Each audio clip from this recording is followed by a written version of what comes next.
In the 1960s, Macau was a crossroads, a narrow cobblestone harbor where refugees washed up after fleeing the violence tearing through Southeast Asia. Among them was a Cambodian Chinese woman who seemed to have won the lottery of displacement. She had safely escaped a brutal war zone, and unlike most refugees, she arrived with deep financial security. She had a husband, an affluent lifestyle, and physical safety. Yet shortly after arriving in this safe harbor, she took her own life. Physical safety and financial security alone often prove insufficient to sustain a life. This tragedy highlights how escaping the geography of war is often only half the battle for a displaced person. What killed this woman was the fact that she only spoke French and Khmer, while the streets of Macau operated entirely in Cantonese. Her husband traveled constantly back to Cambodia, and she had no children. When someone carries severe trauma, that anxiety does not sit quietly. To process it, the mind requires a channel, an export route to move the pain from the inside to the outside. This conceptual diagram illustrates what happens internally when that route is blocked. The unexpressed trauma expands and blocks the surrounding operational pathways, compounding until it induces a total paralysis of thought, action, and eventually the will to live. Without a shared spoken language, she had no bridge to the people around her. When words fail to provide a channel for expression, a person vanishes into a psychological vacuum. Halfway across the world in Brazil, another teenager faced a similar collision. A boy nicknamed Buddha had fled the brutal anti-Chinese riots of Indonesia in the 1960s. He reached a quiet, kind school in the town of Lorena, but he carried the weight of that escape with him, failed to adjust to the new environment, and succumbed to despair. His suicide was known only through the unrecorded whispers of the local ethnic grapevine. Around the same time, a student named Peter didn't die, but he was entirely repelled by the mainstream school system. He withdrew, drifting instead into the segregated street markets and ethnic enclaves of São Paulo. If you ask the local Brazilians why these immigrants struggled, they would guess the obvious hurdles. They didn't have enough money, or the language barrier was too steep. But those large societal assumptions miss the actual mechanics of migration trauma. The shocks capable of destroying immigrants are almost never the ones the host society considers large.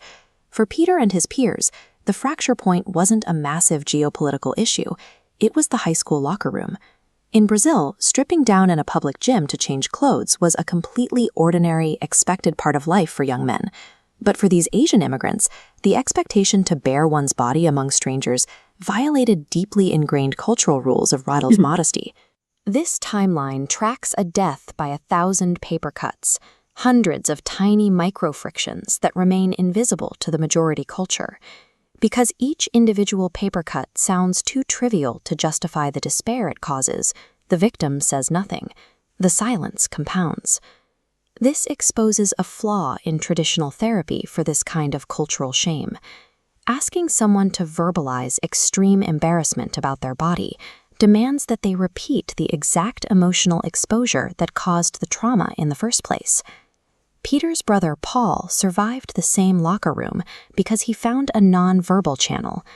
A Hungarian Jewish boy named Ivan invited him to a local club where Paul discovered swimming, a place where his physical body could be celebrated through action rather than shamed through scrutiny. Saving victims of these hidden cultural collisions requires engineering a specific type of tool. You have to give them a way to express their internal pain without demanding a single spoken word. Decades later, these observations culminated in a mechanical solution, the PRS visual psychology system. This routing map shows exactly how the system functions. Instead of forcing a patient to speak, PRS uses basic geometric shapes and images to define human sentiments and anxieties, bypassing the broken linguistic translation pathway entirely. This direct visual pathway becomes a universal export route. It requires zero translation, immediately eliminating the linguistic prison that traps displaced people. Paul was living through and solving the realities of culture shock years before academics like Alvin Toffler popularized the term in the 1970s. Paul developed these frameworks as direct responses to specific faces.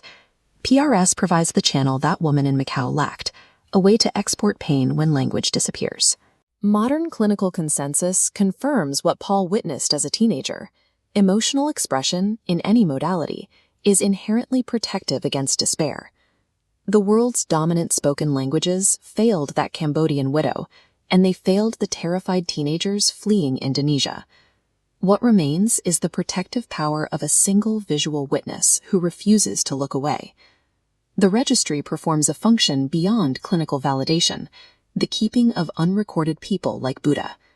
A visual language transforms witnessing into a trained discipline, ensuring no one is ever lost to silence again.